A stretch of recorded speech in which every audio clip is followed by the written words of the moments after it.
Ahoy Sailors! Welcome to The Party in the Deep Blue Sea by William Buckley with Nicholas. How are you? Hello, I'm doing good. How are you doing, Phil? I'm doing good. Speaking of the Deep Blue Sea, I am currently on the Pacific Ocean sending to you from a heavy lift cargo ship. So I think I'm ready to look at this text. They're like... looking around me, there's sea everywhere, so I think we should be able to get this one, hopefully. I'm in a similarly wet predicament in Tokyo. It's been pissing it down all morning, and it's going to continue throughout the day. So yeah, we're both wet. We both got our ankles deep in the deep blue sea, and we're going to talk about this essay, which has nothing to do with the sea. Apologies in advance.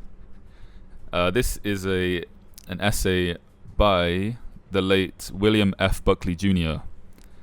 The Party and the Deep Blue Sea, which was originally published in A Young Republican, which I think was one of his publications.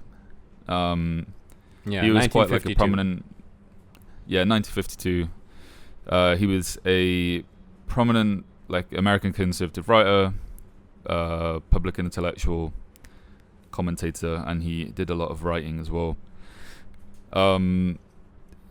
So I became aware of this essay listening to the libertarian Dave Smith's podcast, Part of the Problem.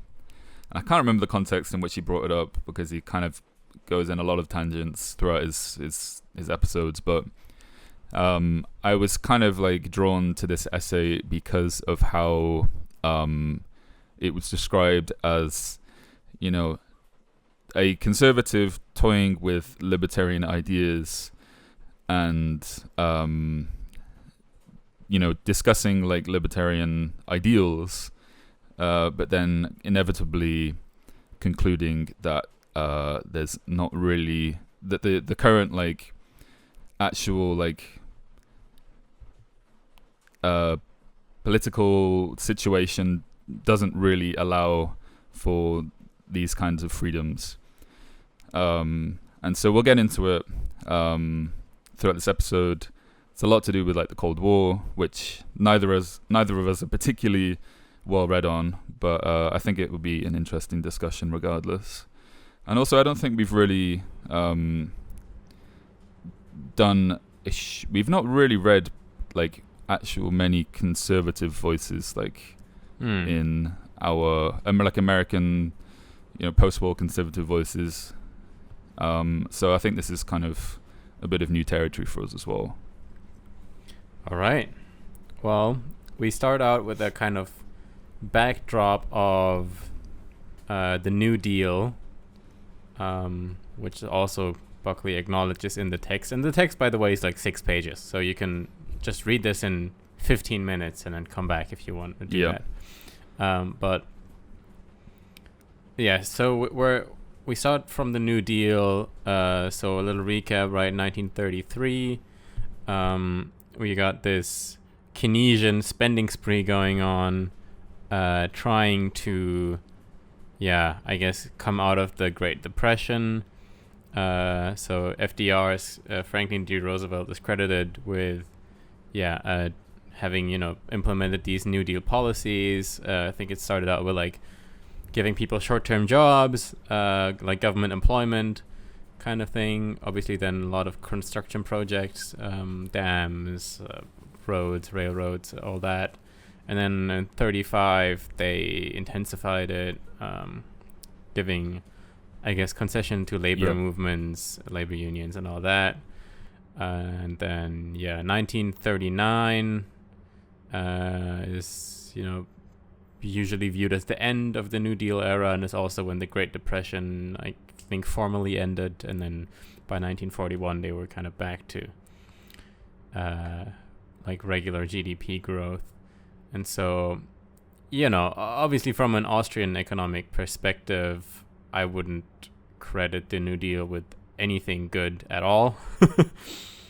This whole idea that it helped America rise out of the Great Depression. It's like, well, it only took like 7 years, and coincidentally, the Depression ended when the New Deal ended. I don't know.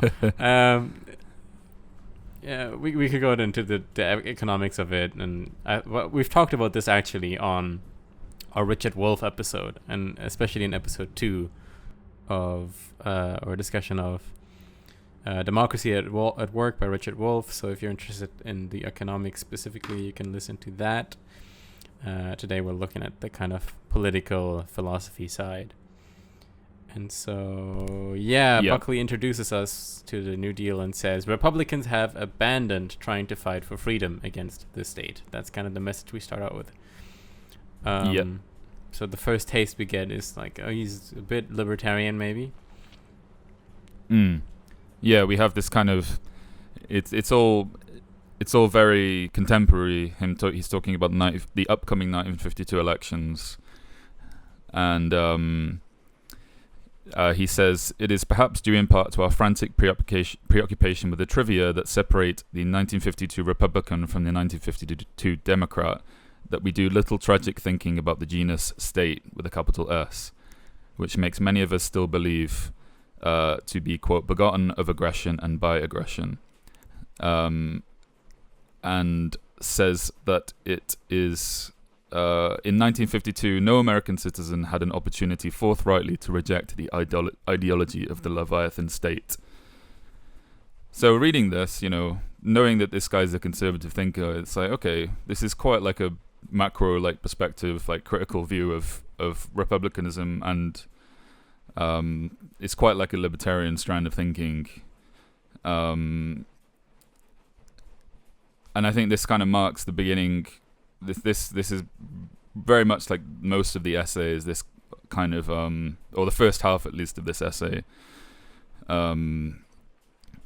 of criticizing this preoccupation with the politicking and the idea that politicians need to be personalities, and that there's a lack of discussion of actual meaningful policy change, and it's this, which I think is pretty relevant today as well. Yeah, and he even goes on to acknowledge that taxation is a very direct attack on individual liberty, and kind of makes a regretful, look back at the recent decades, saying oh well, I think he defines the minimum function of government, and he says, quote, loosely defends courts and conservation, and kind of says it's regretful that mainstream republicanism has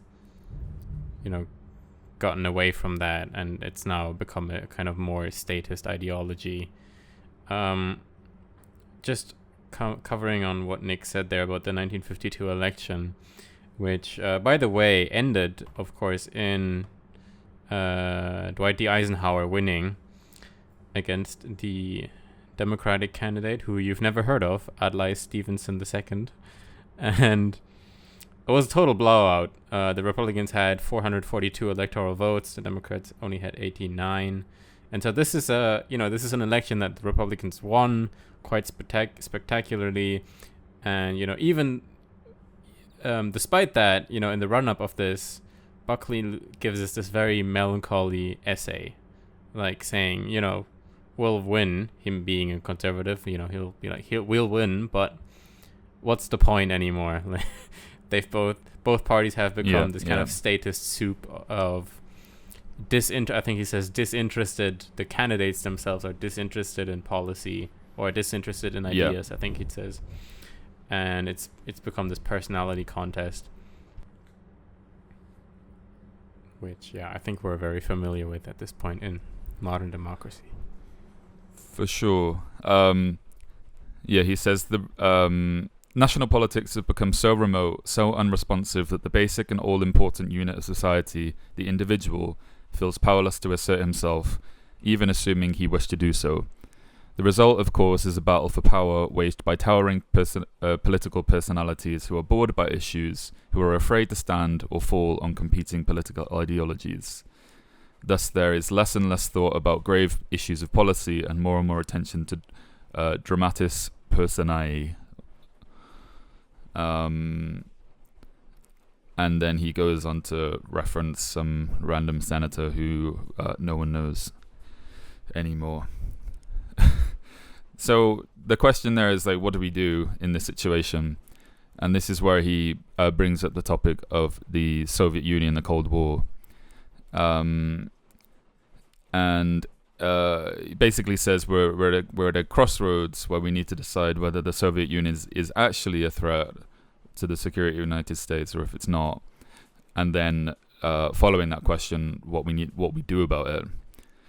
And so this is like the interesting point in the essay where things change. This is like the turning point, I think, in the essay where he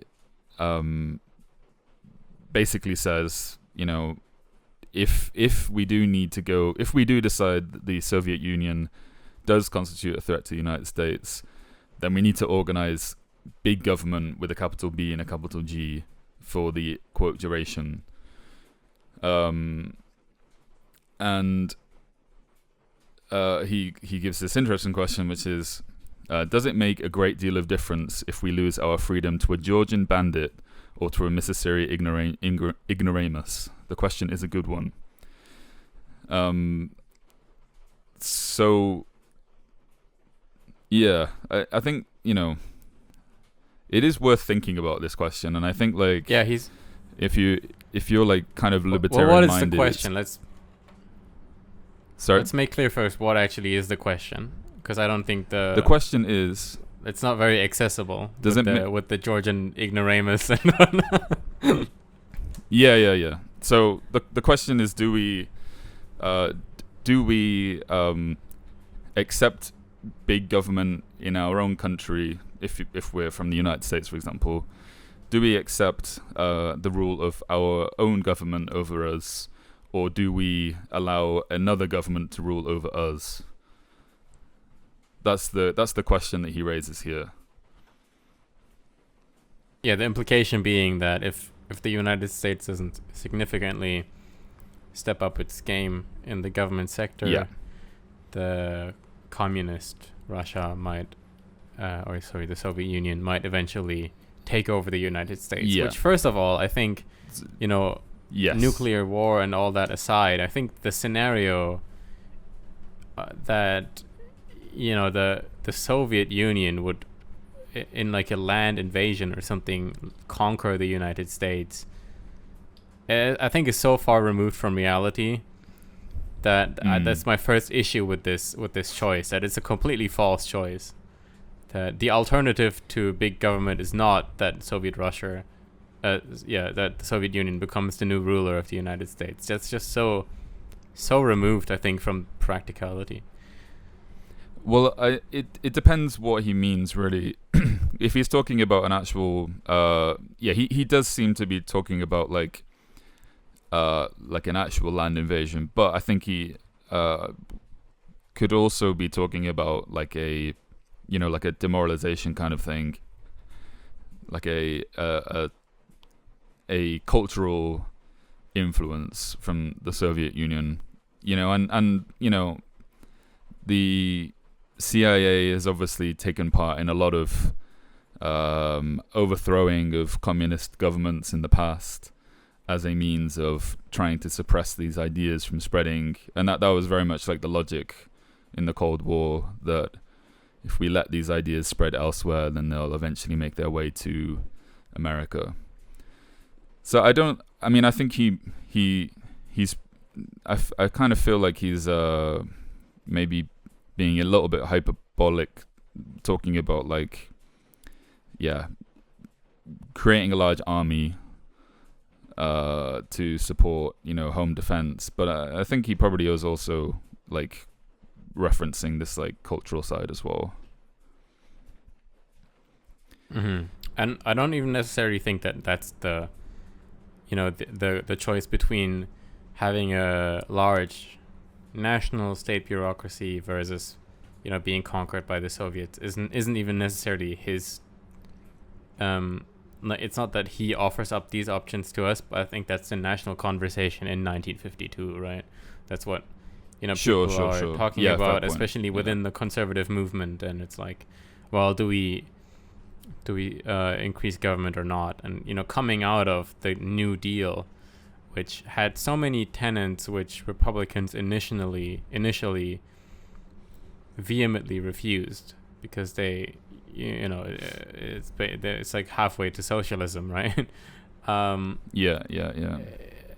But over time they've all kind of become absorbed by like general Republican ideals. Like saying this in 2025, we're once again talking about trade protectionism, about Trump's tariffs, and like made in America versus abroad and all that. And so this idea of government stepping in to quote unquote help out the national job sector to create jobs and all that is I mean that's that was a central tenet of the New Deal. And at this point, all those things that Republicans rejected in 1933 have, I think, become quite like part of any political party's program.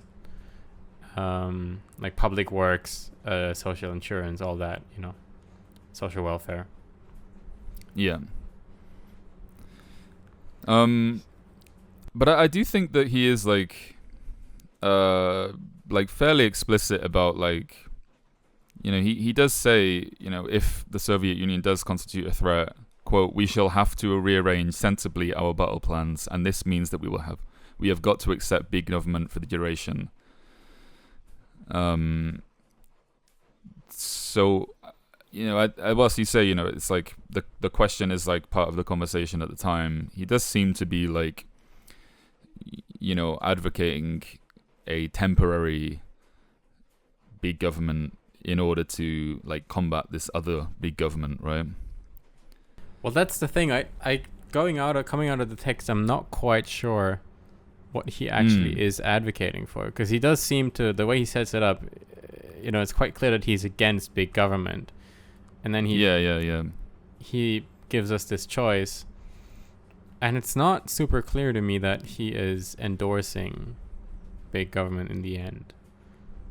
I don't think he is.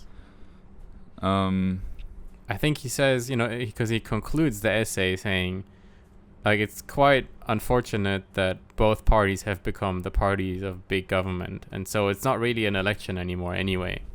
It sounds like he's lamenting the fact that there is no, you cannot vote for freedom anymore. And I think he says, the last paragraph reads, the Republican Party should repudiate the inroads that have been marked over the past years into individual freedom, but since the Republican Party will do no such thing, or at least give no evidence that it contemplates doing any such thing, the election loses much of its interest and all its claims to an exercise of political democracy. Still and all, reason calls for a Republican victory, if only to record a lack of faith in Harry Truman. Blah, blah, blah. Yeah, fair point. And yeah, I mean, throughout he is even from that point onwards, he's still like critical of what increased government interference means. He quotes I guess this is Thomas Jefferson's quote, infallible axiom: the government can only do something for the people in proportion as it can do something to the people. And that we should acknowledge a domestic enemy, the state. It's a fair point. Yeah, and I think he also says that the chances of victory against an indigenous bureaucracy are greater than against a foreign communist one. And so I guess I want to discuss this idea, and because I feel it kind of intrinsically, I feel like it would be the opposite, that Yes. it's actually more difficult to get rid of a state bureaucracy inside your own government than getting rid of a foreign occupational force. Well, I think as well, it's like the bureaucracy is the tool in which the state, a foreign state, would administer control. So it's like, because you cannot guarantee that these bureaucracies are always going to be working with the same like political philosophy that you have. And like, I mean, you can look anywhere in history and find like, and even today as well, where the big changes in elections and big cultural shifts are reflected in how the bureaucracy reorganizes itself. And it's like kind of like you're giving more tools for a certain political idea to flourish when you have more bureaucracy. So I'm like very like uncertain about that too. And I think also as well, just like the question, which is, again, it's not necessarily a question that he's like prescribing, but does it make a difference if we lose our freedom to a Georgian bandit or a Missouri ignoramus? Is also kind of like, the underlying like assumption is that we need to have some kind of government in order to prevent the Georgian bandit from coming in the first place. But what if it's the case that by having the government itself and by expanding the government itself in an attempt to protect from these like outside forces, you actually give these outside forces and ideas room to flourish, and then by that point you've locked yourself up. Does that make sense? Yeah, exactly, and that's the thing with conservatism, which we from a libertarian perspective would kind of disagree with, is in the initial part of the essay, he says, oh, if only government would stick to its minimum functions, wouldn't that be nice? And he says defense, courts, and conservation.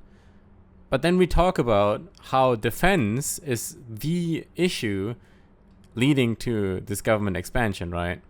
So on the one hand, he's saying, if only we had this minarchist government that would only concern itself with defense. But then we're talking about, by the way, on the issue of defense, we are now faced with the choice of like a near socialist government in our own country, or being absorbed by a foreign socialist government. So this idea that we can just have defense in the government realm and that'll just be like a minarchist government is, I don't think, makes much sense. And we have this people always talk about the military industrial complex, but more so than that, it's just this revolving door of these corporations, Lockheed Martin, Motorola, etc.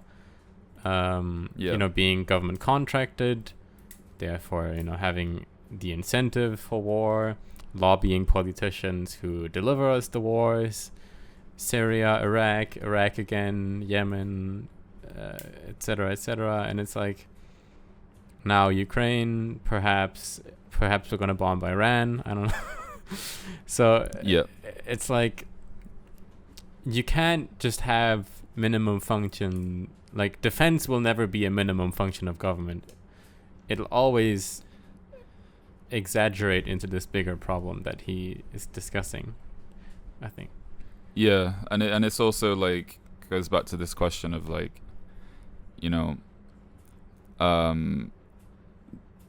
which this point he raises at the beginning, which is like, no American citizen has the opportunity to reject the state. And So is it like, okay, so we have no say in how the government conducts itself in foreign policy because it's decided that this is kind of an emergency scenario. It kind of reminds me of like COVID and stuff as well, where it was just kind of like, okay, there's no room for dissent anymore because this is an emergency situation, and it's not a question of whether it is or isn't really an emergency situation, or whether it isn't or isn't like an existential threat, but it's more a question of like, at what point do you decide that people don't have the freedom to weigh in and accept or reject with their own consent what happens with their tax money and how their government conducts itself, and what kind of trouble the government puts the people in as well. Does it get to the point where we now have to pull people off the streets to go to the front line because it's an emergency measure against this looming Soviet Union? Like there's no like baked in limits to where this can go. And he talks about how, and I think this is quite surprising for a conservative, especially as early as the 1950s. He talks about how the academy is quite complicit in this, or schools in general. So he serves up this question of Americans no longer want freedom as their top priority, ? And says that education really has been a very counter freedom factor in all of this. Why? He doesn't answer specifically in the essay, although I have my own answer we can discuss. So the quote from the text, he says, "The responsibility of the state to regulate and nourish individual lives is not only acknowledged, but eloquently and insistently affirmed by an increasing number of the most efficacious influence molders, the teachers." And so, tying this all together, on the one hand, we have this Republican, nowadays we would probably say neocon, move towards, being the world policeman. At this point, it's become the Democrat policy as well, or probably has been since Obama. Which is, always has kind of been a different justification for big government than what you would hear in school, right? Like if you think back on your liberal teachers, there's all this talk about social welfare and just guaranteeing that no one dies on the street and all that kind of stuff, which eventually lead to this justification for bigger government. But it's very rare that like your liberal teacher is like, we should bomb Syria, right? True. Like it's not really, you wouldn't really connect the kind of left-wing, like socialist biased academy and also most teachers. You wouldn't really link that to the military-industrial complex expanding, right? Those are usually not people who get along. But I think William Buckley has quite interestingly identified how, one kind of leads to the other. How the anti-freedom education, even though politically maybe on the other side of the spectrum, maybe less in 2025, but at the time, how that still ends up with this kind of right-wing big government, right? Is that making sense? Sure. I think so. Can you take another swing at that? Right. So, like, I think everyone has had an experience. If you've been through college in the West somewhere, you've probably had a left-wing college experience unless you've been to like one of 3 schools in the world. Like, you know, they're going through high school and college in like, you know, 2015 onwards. You're told that, you know, we need government for things like climate change, net zero, for social welfare, for healthcare, for, you know, preventing unemployment, and, you know, there are various reasons, directly and indirectly, that coming out of school education, which is largely left-wing biased. You know, there are many factors given why we need certain government interventions.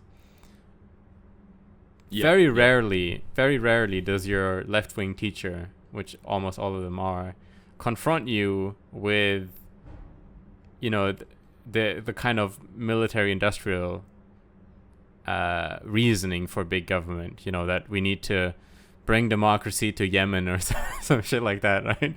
That's never... Right. That's never how big government is sold to you in school. But it's often more like a cultural relativist kind of, you know, accept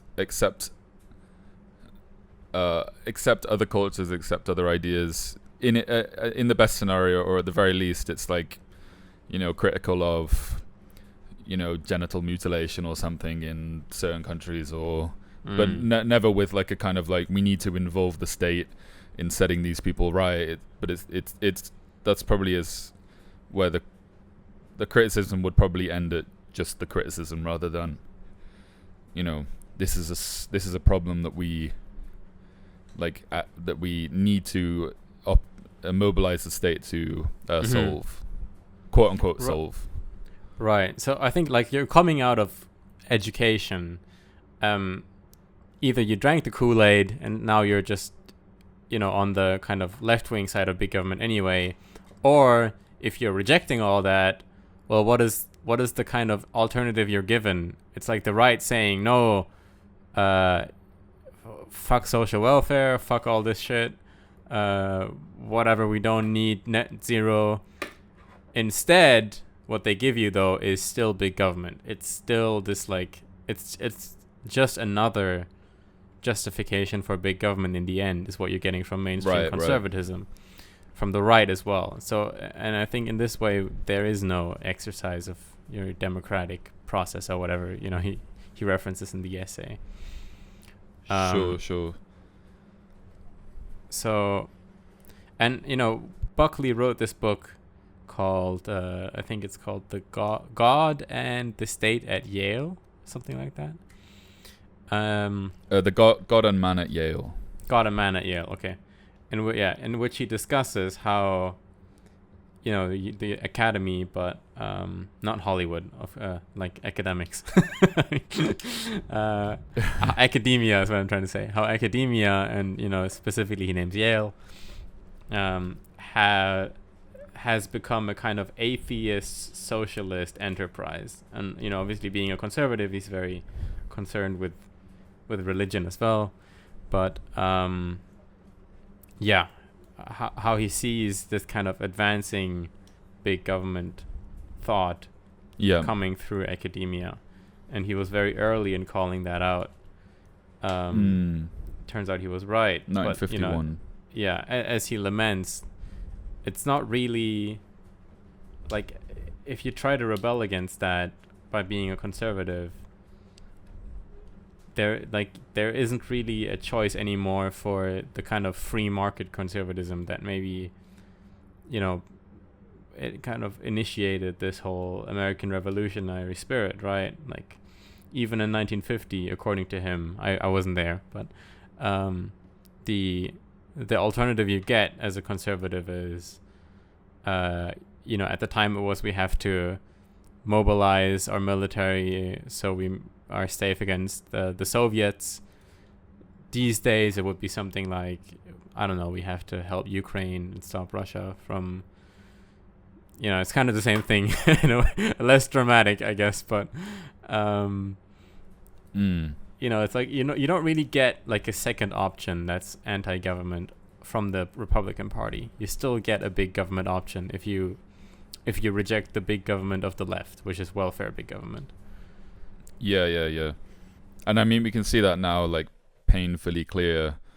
And I think, like, a lot of, not all, but I think, a lot of libertarians who supported Trump are kind of, like, are very, very, very unhappy and, like, disappointed with how foreign policy is being conducted. And also, like, immigration and stuff like that. And I guess as well, it's just also kind of like, if you want this kind of third option, you can aim for it as wisely as you can by trying to understand the policy and the ideas of the candidates. But when, like, things actually happen, like, no one knows who the cabinet's going to be. No one knows how that's going to change things. No one knows what's going to happen, like, extrajudicially. And at that point, like, you just have to suck it, basically. Because you've already voted and there's nothing you can do now. I do wonder whether this right-wing government ideology, like, for example, Trump, who rose in popularity mostly because of the kind of Make America Great jobs appeal, right? It's on the one hand being anti-immigration, on the other hand being pro-American businesses, and that connecting obviously to the tariffs now as well. It's really that kind of regular person, hardworking American, so to speak, who feels like, oh, this guy is looking out for me. In the end, you get big government. But I guess the question is, like, is there just no way we can have, and I guess this is the question Buckley asks at the end of this essay as well, is there really no way we can have a kind of free market Republican Party back at some point? Is it like on the one hand, and this is me being like an economics nerd, I guess, but on the one hand, I feel like it's just a knowledge issue. Like, people have so little understanding about economics and are so taught so much wrong shit in school about it that they just don't understand what it actually means to levy a tariff or to implement social welfare and to increase the debt year over year and all that kind of stuff. Like, to what is create the actual jobs? Job creation is a very, like, insidious one. Talking about the New Deal again, like, government, I'm sorry guys, government cannot create jobs. It can only reallocate capital, and reallocate is being very nice. The libertarian in me wants to say rob, but it can only force some people to employ others. It can't make jobs. So for sure, it's so. On the one hand, I feel like it's like a knowledge issue. Like, oh, if only people knew about economics more, they would have voted for Ron Paul over. I don't even know who. Yeah. I guess. There's a good Milton Friedman quote in reference to, like, the job creation being just capital allocation. The shovel. Have you heard the shovels versus spoons thing? Go on. I don't know. So apparently Milton Friedman visited China. It's unclear whether it was China or India, but he was observing these workers who were digging with shovels rather than using, like, modern machinery which existed then. And he was told, when he asked why they were using shovels rather than machinery, he was told that they were using shovels because it was to make more jobs, basically, so to give more work, deliberately making it less efficient. And apparently, in response to that, he says, "Then why not use spoons instead of shovels?" Right. So if you want to create jobs, if that means does the when you say create jobs, what you're really saying is deliberately create inefficiency to produce work for people, but that doesn't actually really have any macro positive benefit. It's the same. It's the same logical error that is at the foot of all this tariff shit, as people like Robert Murphy and Dave Smith and every libertarian has pointed out, like this idea that we are being, or the United States is being ripped off by China because their products are cheaper. It's like, well, then if China wanted to really rip them off, they would just give shit for free to you, right? Yeah. Oh my god, I got scammed by getting a really serviceable product for very little money.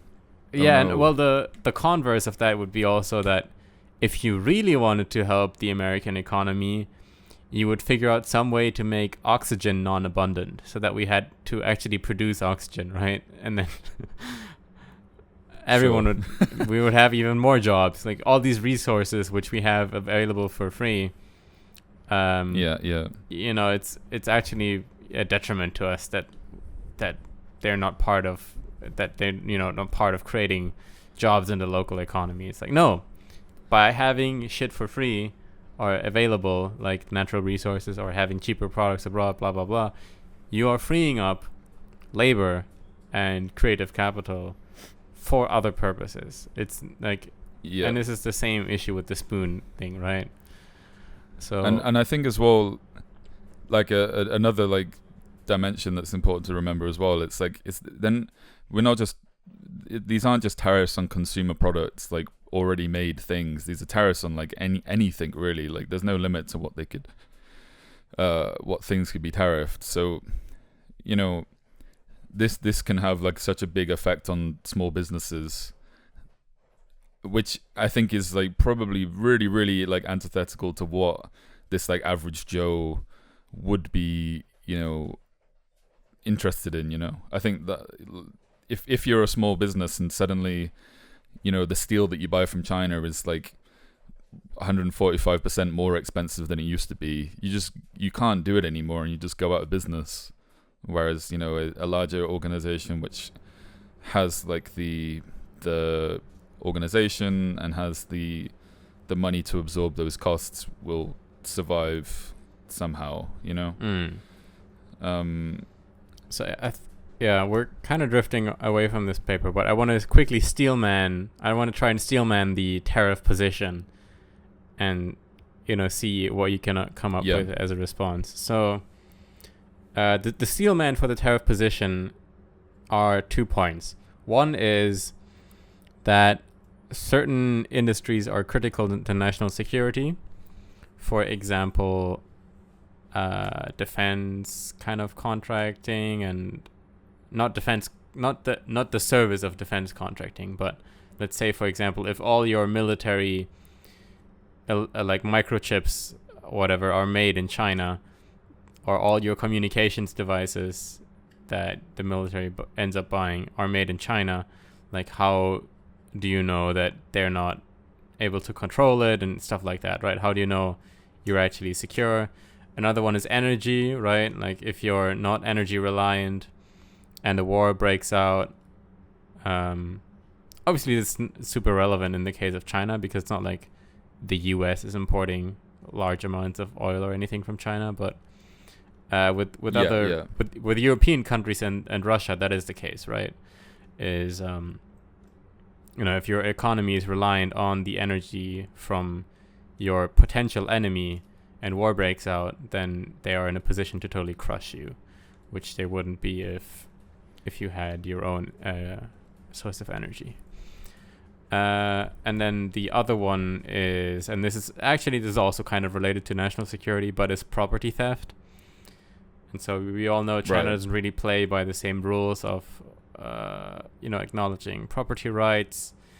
intellectual kind of creators' rights, and this becomes very apparent in this AI discussion as well, right? Where, every big AI company in the US, I think, is completely being spied on by China, and every like innovation that is made is immediately stolen, and the R&D that the US companies spend on making that change, the Chinese then get for free and can spend their R&D on improving on it or something like that, right? So it's the argument would go, and that's why China might get to the singularity first, so have the super AI, which could then pose a threat to national security or just humans in general.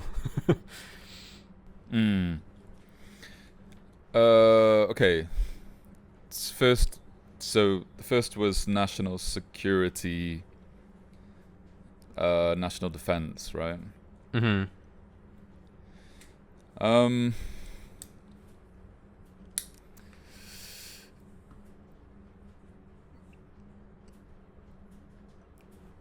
I mean,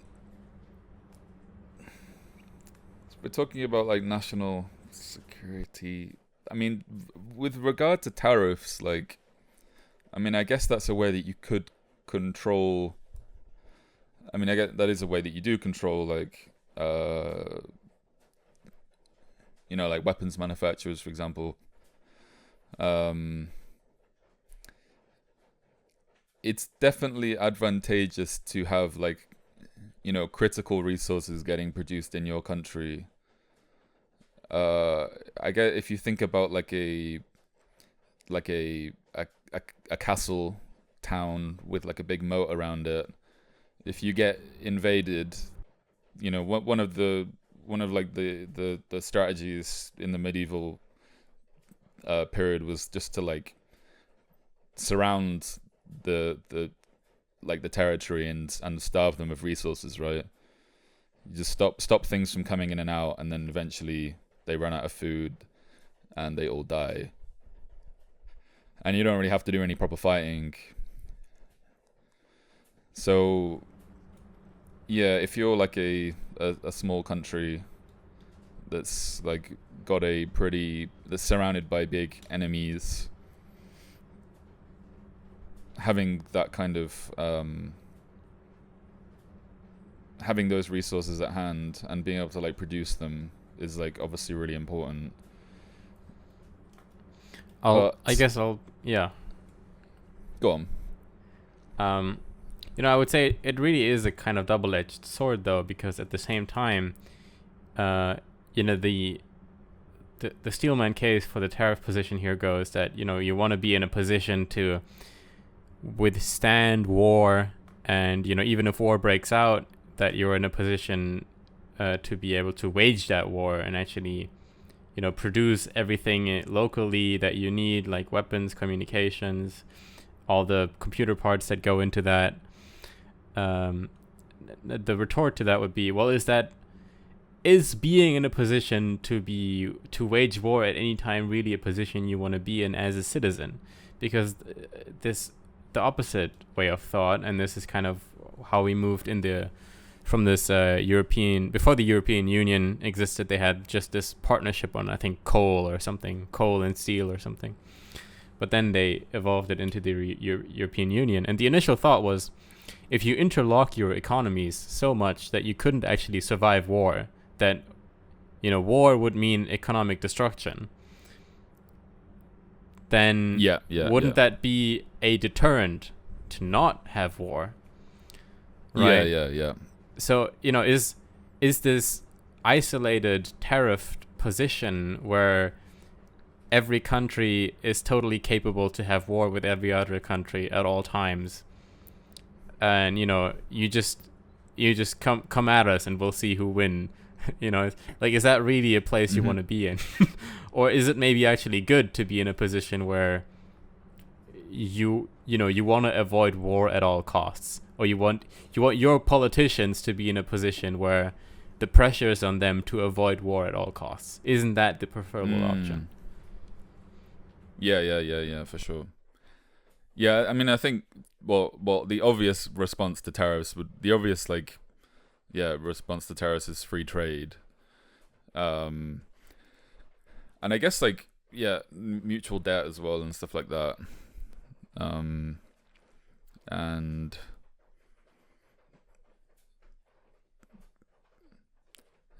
it's also kind of in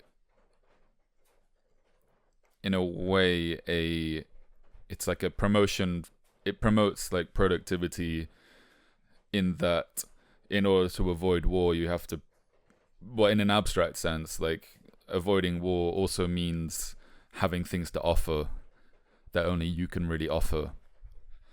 And so, if you're like Taiwan, for example, and you're producing computer chips, that puts you in a really good position because you're like one of the only places in the world that produces them. But even in this scenario where, let's say, China produces all this cheap electronic stuff or even steel and basic resources that are, let's say, essential to national security, and the U.S. is mostly just buying from China. They're in a passive position of consuming. Even in this scenario, the Chinese economy is dependent on the United States, right? Because the U.S. consumer base is what is supporting their economy. So, on the one hand, you can say, the Chinese are fine and only the U.S. is fucked because the U.S. doesn't have the local infrastructure to produce all these things. But at the same time, the Chinese economy can only persist because the U.S. keeps buying all their stuff, right? The war deterrent goes both ways. China is also not in a position where war would be advantageous to them economically, because then their whole consumer base, or not their whole, but their export consumer base disappears. Mm-hmm. So yeah, for sure. Yeah, and then the AI thing, I think is I kind of already mentioned it in the argument itself, but tariffs are kind of beside the point, because a lot of this is done through kind of digital spying, through kind of illegal property theft that is as I said, illegal anyways. So whether you put like tariff on certain like hardware or even if you like make it more difficult for like software companies to do business with each other, like a lot of this is kind of backdoor property theft, digital property theft anyway. So it's not like tariffs are going to change it. Can you go into that a bit? Right. So on the issue of Chinese AI companies stealing American AI companies as intellectual property to steal their research to develop their AI systems, I don't see any scenario where leveraging a tariff would stop the Chinese from illegally stealing digital stuff, which they're stealing anyway illegally already. Yeah. Like, I don't see how a tariff addresses that at all. So I think that there might be, in theory, there might be an argument here for trade protectionism, but anything you can practically actually do isn't gonna help. Yeah, I mean, I don't really kind of understand the steelman position on AI anyway, and on like IP protection and stuff as well, because it's like, insofar as these are completely different territories that don't have overarching control over one another, there's no way. I mean, even just like not talking about AI, even just talking about like if you're like a clothes designer and you make some expensive dress and then someone who works for Temu like just copies it and then makes it for like $5. Like, there's what can you do? Like, if you see someone walking down the street in your country with that, like the way that property theft happens is like so diffuse and so like it's kind of like impossible to track, and that's kind of that's why it's happened so much in the first place, I think, right? Right. Well, I guess like if And to the extent that is actually being produced in China and that's why it's cheap and that's why people buy it, in that case tariffs could address the issue, because if you tariff the fuck out of all the Chinese imports, then the stolen Temu dress wouldn't be cheaper to buy in your country, so people might as well buy the non-stolen original that you produced. it depends on the degree, but then at the same time, it's like how would you? If we're talking about one dress that's $50,000 in the States, or $5,000 in the States, but $5 in China.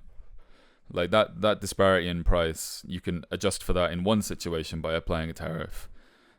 But there's like millions of examples of this happening. So unless you get into the weeds and apply tariffs to very specific, let's say this is like some piece of technology, or this is like a projector, or this is, and all these like micro price adjustments, then you could theoretically do it, but then at that point you just completely fuck the market, and it just seems completely like impractical. So to actually do that in any meaningful way. I want to close this point and bring it back to Buckley. So Buckley gives us this choice of the US either beefs up their government or gets fucked by the already beefed up government by the Soviets. I think in this AI space there's a similar conversation happening, where it's either the US, perhaps also by government help, beefs up their AI research and gets to the singularity first, or the Chinese do, and then we're all doomed. People are talking, and a big part in this is the price of electricity, of course, because these data centers are, they need so much electricity, and it's just not like viable at some point in the US. So like some people in this AI space have proposed like to give certain tax exemptions for the AI sector when it comes to these issues, or there's all this kind of climate related policy in the US that also makes energy more expensive, and that you could maybe exempt AI from that, which I just don't see that happening. Out of all the things to, like, obviously I agree with cheaper electricity, but it wouldn't be for AI specifically. It would just be for people to heat their homes. Yeah. So, but do you think we're in a kind of similar race, like an arms race almost, like Buckley describes in the essay, or is this completely different? With AI? Yeah.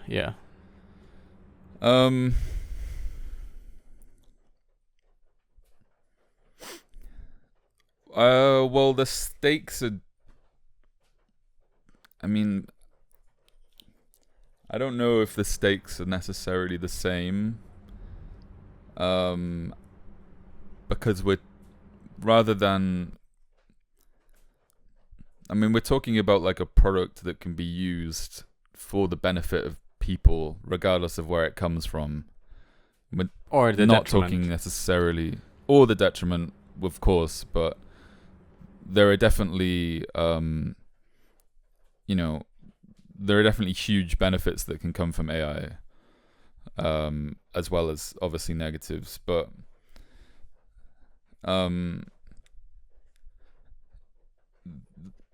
it's a question of whether one country can produce it before the other, rather than can one political ideology defeat the other.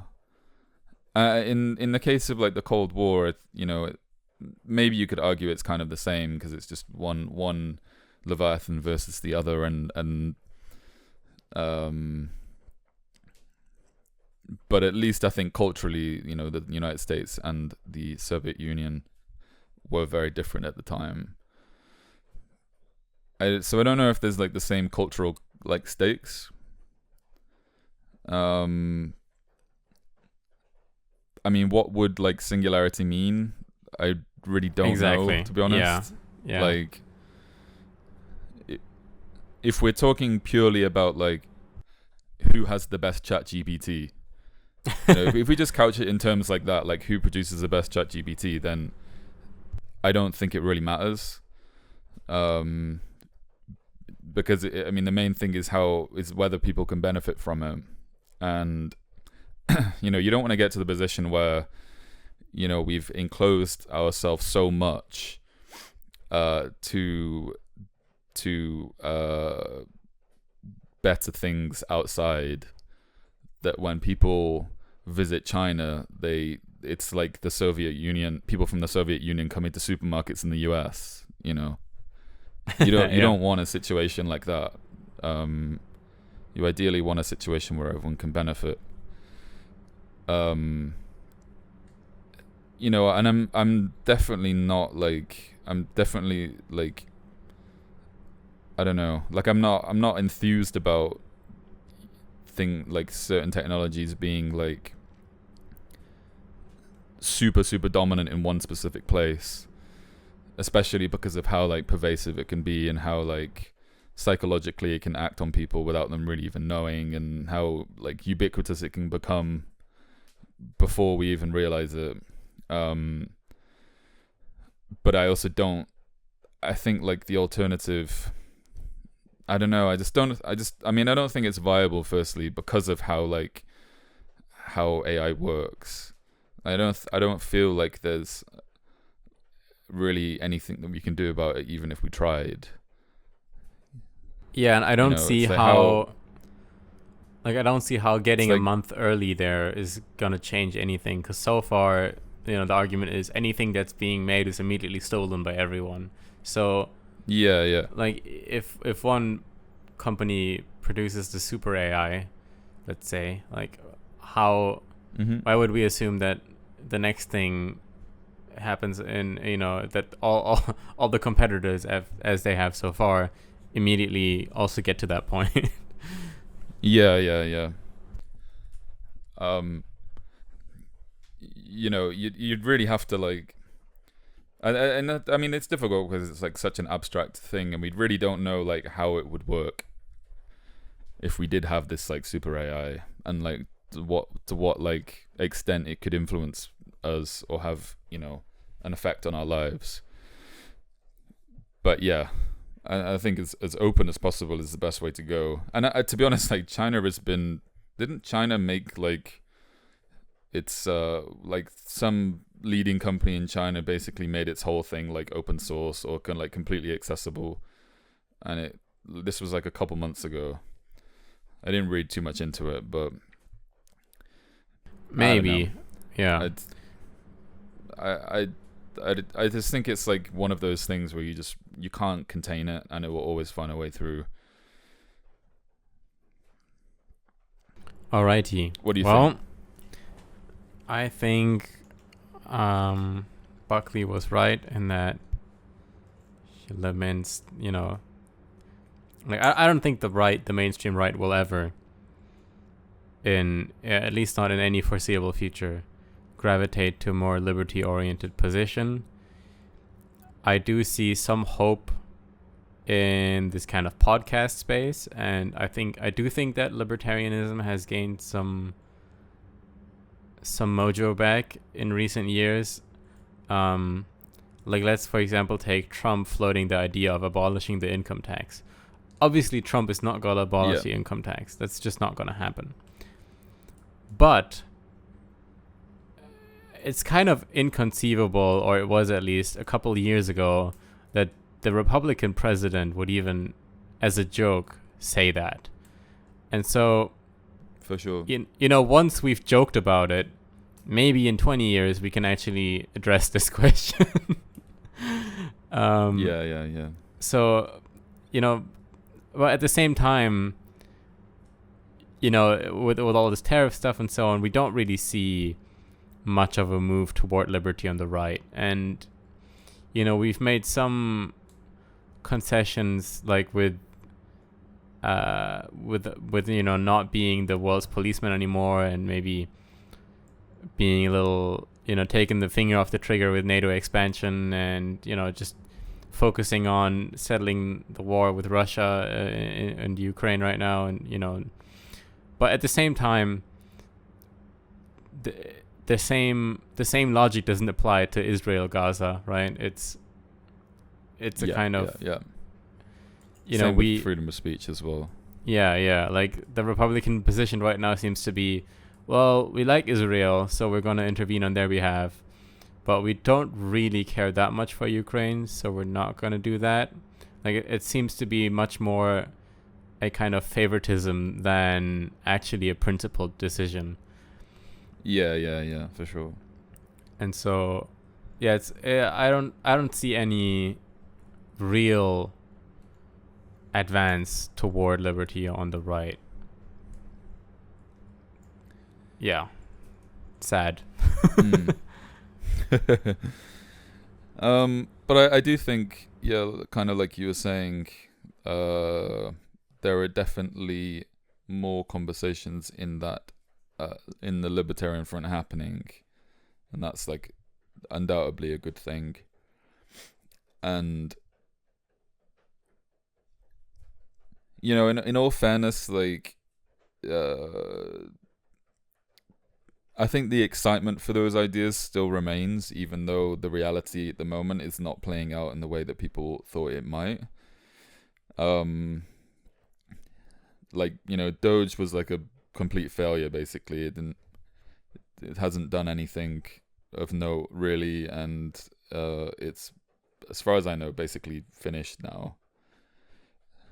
But I don't know if they actually managed to cut like any substantial amount of government expenditure or not. I think it was actually just reapportioned elsewhere. But anyway, it's still like you could still see a lot of excitement for that idea and the potential for that idea, and I think that's like a good thing for sure. Like getting at least a little taste of what could possibly be done. Some actual radical ideas and some new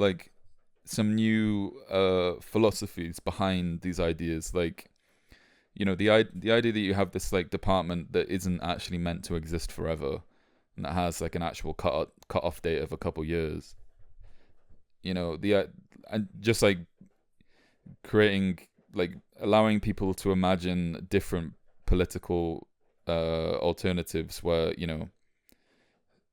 I think that's like super interesting and important, so people can know and can just kind of like expand their thinking a little bit, like, okay, yeah, we don't have to have like this new department that's created. It doesn't, government departments don't need to live forever, they don't need to exist forever, they can have a job and then they can be done, and so we're not constantly burdening ourselves with more and more and more departments that have to find work for themselves somehow after the initial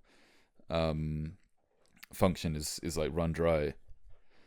I think people are opening up more to that idea, but I think we're very far from that being any on the ground reality at all, because I mean that's just the curse of government, and especially also in democracies. It's the same issue with NATO, right? After the Cold War, NATO's job was done. Yeah. But, and then there was all this talk about making it a political organization rather than a military alliance, and, making it, a cause for freedom, or a cause for a kind of interdependent safety in Europe. But it just kind of became this, it kind of never stopped being this anti-Russian military alliance, and now we're here. But the question is whether or not NATO was designated in the beginning to only exist for a certain amount of time, and I don't know whether it was or not. But in the case of Doge, I know it was kind of quite explicit from the beginning that it will. I think it was only like 2 or 4 years or something like that, or 5 years maybe. That it would exist for, and I mean, obviously as well, like it's these are words, and even if they're somehow written into some Doge constitution or whatever, there's nothing stopping that from being amended. But I think just regardless, like I think in my lifetime, it's like the first time I've ever seen like a big potential change in government, punctuated by this like, we're not going to be around forever, we're going to set a time for this thing to disband idea, you know. I think just that is like, I agree that I don't think it's like a signal of a huge cultural change or a huge like enlightening or whatever, but it's still definitely significant. Yeah, I mean, it always starts off with, as we said earlier, with this domestic threat of bureaucracy. It always starts out with emergency powers, and then it never seems to stop. You know, we talked about the income tax, and the income tax started in 1913 as this kind of emergency measure to finance as well. And I think less than 1% of the population or something had to actually pay it at the time, and it was only for like, it was very low tax, like I want to say like 1% of income or something like that, for only 1% of the population, something like that. And now it's like the big tax that supports everything, and it's so inconceivable that the income tax ever goes away. So yeah, not all emergency powers lead to Hitler, but all Hitlers have been born through emergency powers. Is what I would say. It's a good place to leave it. All right. Well, no, I want to ask you the last question. Why is it called the Party and the Big Blue Sea, or the Deep Blue Sea? Sorry.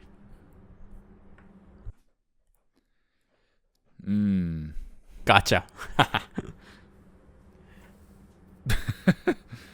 Is there an answer? You know, I've thought about this, and I'm not actually quite sure myself. I think on the one hand we have this this allusion to the Leviathan of the state, right? And so, you know, that Thomas Hobbes used the Leviathan. I think we've all seen that book cover where it's a bunch of people making up the state, which he called the Leviathan, which is necessary to keep people from chaos or something like that. And you know, biblically the Leviathan is this whale. So that's where we get one aspect of the sea. I think another point is that, you know, getting lost in this I don't know, this is some poetic shit. Like the Republican Party is, I guess, lost, getting lost in this deep sea of government expansionism, and I don't know, I guess it's like a metaphor for drowning in the sea or something, while the more nuanced notions of liberty are fading away. Yeah, that's the the best I could come up with. The deeper it gets, the darker it gets. Yeah. That's the best I could come up with. So, I don't know. Yeah. I'm kind of thinking the same thing, but it's not a democratic blue. No. And it's never acknowledged in the essay why it's called that. So I think that's one of the reasons why we're still talking about William Buckley in 2025, and why I guess, like, you know, interesting guy. Yeah, but oh well. Cool. We're all fucked anyway. All right, thanks for listening, everyone. Catch you in the next one. Bye-bye. Bye.